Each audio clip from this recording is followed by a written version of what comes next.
Hello, howdy everybody. Musuze mutya mugamba mutya assalamu alaikum. Namaste. Mujebale kombaniriza alwaleero. Mbali njala kwogera ku kigambo kye bayita perfection. Kankyogereko mu luzungu okusooka. Perfection is achieved when there is nothing more to add, but when there is nothing left to take away. Kitegeeza ki? Kitegeeza nti to be called perfect tekitegeeza nti no byonna byobadde bibadde birina okuteekebwako biweddeyo then bakuyite perfect. No, wabula nga bakutaddeko byonna naye nga tewali kutoolako, tewali kyakwongerako, ng'oli perfect naye nga bwebiri. Tekitegeeza nti olina kusooka kumalawo byolina byonna okufuula ekintu perfect. Finishing whatever you are having doesn't qualify to what you are making to be perfect. No. God calls us perfect creatures he created. Sigamba nti byali alina byonna mu ggulu byaggwayo byali alina okusaako. No, he had them and he still has. So why God calls us perfect? Kubanga yalaba nga mbutuufu yakola omuntu wamwetaaga ngali perfect. So tobeereyo mukwano gwange no struggling embeera, no struggling n'ekintu nekikulemerako bannange nyina okumazaawo bino byonna tekirina kye kigenda kukikola kukifuula perfect n'akatono. Kwegamba be contented with what you are having. Be contented with what you are having. Kyolina beera n'ekyo kyolina owulire ng'oteredde omutima. Si kumala kumazaawo byonna nti bannange ngenda ku mukolo ebizigo byange ani yabitutte, oyagala kwesiga kikebe kiramba balyoke bategeere nti maama munnyabo omukyala yatukudde n'ataanyirira nnyo okusingawo. Nedda mukwano, too much of anything is always bad. Ekyo kyogerwa bulijjo. Too much of anything is always bad. Yensonga lwaki wabaawo ekiseera kye bayita perfection tekitegeeza nti byonna by'olina okukozesa ekintu ky'olina okukola okukifuula perfect bikuweddeko. No, wabula nti otaddeko otuuka n'olaba nga mbutuufu kimala. Enough is what? Enough. Genesis bwe tugamba nti God created man n'amuteekako byonna, ne mu byonna bye yatonda yalaba nga omuntu ali so perfect nga tewali kimwongerwako. Tekitegeeza nti byali alina byonna okussaako byaggwayo mu ggulu. Tebiggwangayo. Everything he has them.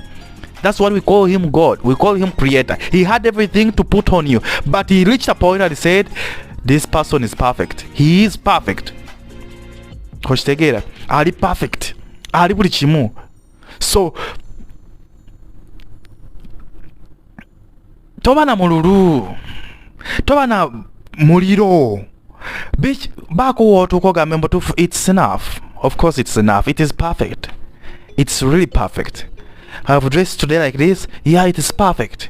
Because sigamba nti sirina byenina okuteekako, sigamba nti sirina byenina kwambala. No, I have them, but this is how I decided to dress up. I'm perfect. I'm fine. You know, that's what I'm trying to bring out, that perfection is achieved not when there is nothing more to add. When there is nothing more to add, nga tewali nga tewali kirala kyakuteekebwako, bibeerawo naye nga people decide not to, you know. Nogamba nti mbutuufu ekimala. I've struggled enough. Obugagga mukama ampadde ku ssente kandyeko n'otuuka okwekubagiza ennaku etalina mulamwa n'oli omujjanjalo mpaka bagamba ssente mugenyi. N'olwekyo bwebezze gyeyagaliremu mu obudde, gyeyagaliremu oba olya nkoko oba ogendako ogendako ku biiki. Do what you want with your life. Make it perfect. So tewali agenda kugamba mbutuufu this is perfect bla bla bla nti kino olina kukola bwe kiti. No way. Oh my God. Katonda abayamba ekintu kyenjogerako mukitegeere bulungi. Let God help you to understand what I'm saying. I'm lining up here. Nokeera ku makya n'okuba engatta eddagala n'ojjayo omusipi n'ojjayo ebizigo perfume n'ogyekuba ate eno ngewunya mumpeereza eri mu kasonda ani ankwatidde ku gundi mutuufu wanyemye edda ate oli mu kukola kye bayita oyonoona oza Katonda singa bye yali alina byonna tetwandibadde nga kwegamba ng'oba olusi kuno ku mukono olinako akantu akalala n'obaako kino naye yakukola bw'ati. He made you like this and he said, this is what I've created. It is perfect. He's perfect. She is perfect. Because he knew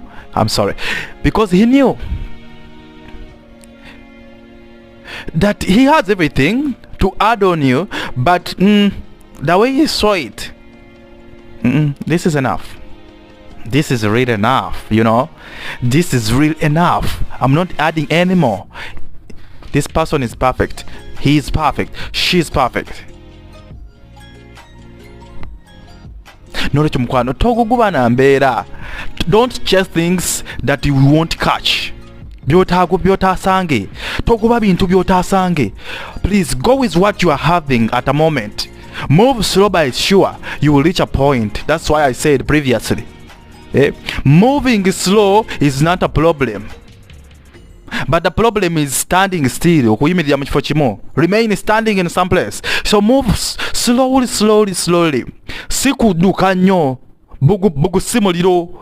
All guitars are not all gold, whatever it is. Bugu simuliro. Tambulako mpola step by step. Perfection wejja okugira. Okitegera mukwano. Perfection will come out. Perfection will go on. If you do move slow but sure. Yeah. I hope that has entered into your mind. Yeah. Try to pick it up. Perfection is achieved not when there is nothing more to add, but when there is nothing left to take away. Kwegamba n'okikola nekinyirira nga nebyo kyongerwako bibiri tugeze ng'ona bano ababumbi omubumbi n'akwata ebbumba n'asooka amodolinga the craft gy'ali mu kukola n'amala ogimodolinga n'agikola ki n'agitintinga n'agiteekako obumuli alaba kala zikyaliwo n'akamaba nteekeko ki n'agenda okulaba nga there is what we call exaggeration is too bad. Exaggeration oyonoona. If you exaggerate something, it will look weird. It will look alien. It will be totally an alien. Kijja kuba strange. It will be a bizarre. Yeah, I'm trying to give out vocabulary about what something may look. It will be alien. It will be wrong. It will be strange. It will be bizarre. So exaggeration is too bad.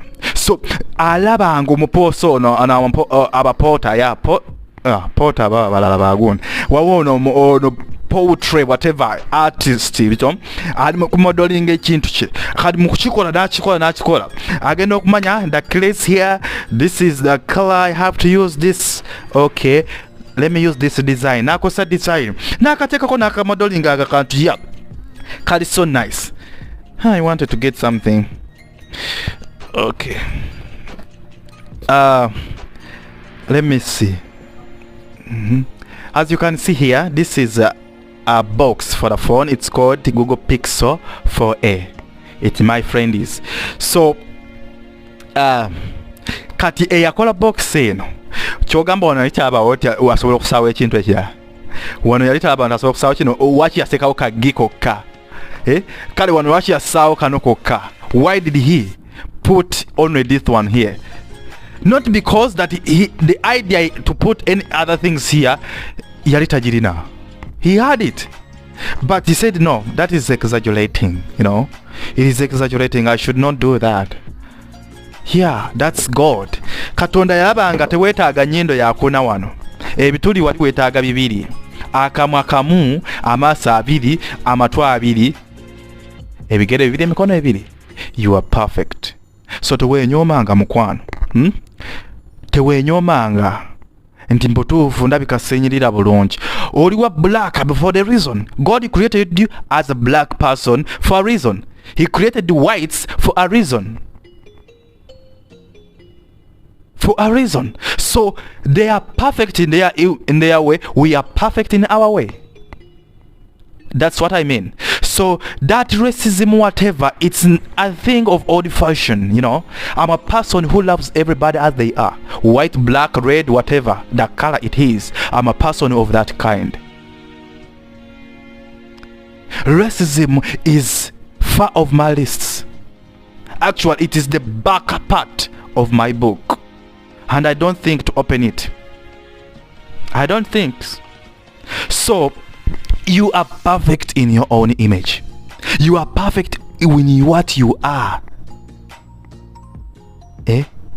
What can we add on you to become perfect? Nothing. We didn't create you, by the way. We did not. Sifa bakutonda. So when you see your life, it is not perfect. You better die, I guess. You better die. But mine is perfect because I know God created me as I am. He created me as I am. I have to feel proud of what I am. I'm black. Full stop, no comma. Never. Full stop, no comma. I am black. Simple as that. I hope you get my message. So that's what I wanted to share with you today. That you are perfect. You are perfect. You are holy. As you are you. Feel yourself. Feel free. Go out. Rejoice. Go out. Go out. Wherever you want to go. Feel that life is perfect. Feel that you are having everything you desire. Feel that you are having every energy in you. Yes. This life is perfect. It is perfect. It is perfect. For we know the Bible says very well and clearly that man shall not live by bread alone, but each word that comes from the mouth of God. So it is perfect. Even if you don't eat on that day, you will not die because of one day. That's why we say it in Uganda, that one player in a team doesn't make everything disappear. Like, no, today we are not going to play soccer because of our team member is not here. They can play. I don't know. You know, I'm not usually a person of football, soccer, whatever. A team is supposed to be with how many members? 11? Let me say 11. If they are 11, even if you take one person away, the 10 can play very well. Very well. So one member can't make the whole team lose. No. It's about perfection of other members. Actually, ayinza nokubanga yabaddayo ne team. Yeah, that one person who has gone out of the team might be the one who would lead to the lose to the team to lose. So that's all brings what we call perfection. Okay, so see you soon in any other video that I will be making, but this is about perfection. See you soon. Ciao ciao. Bye. Namaste.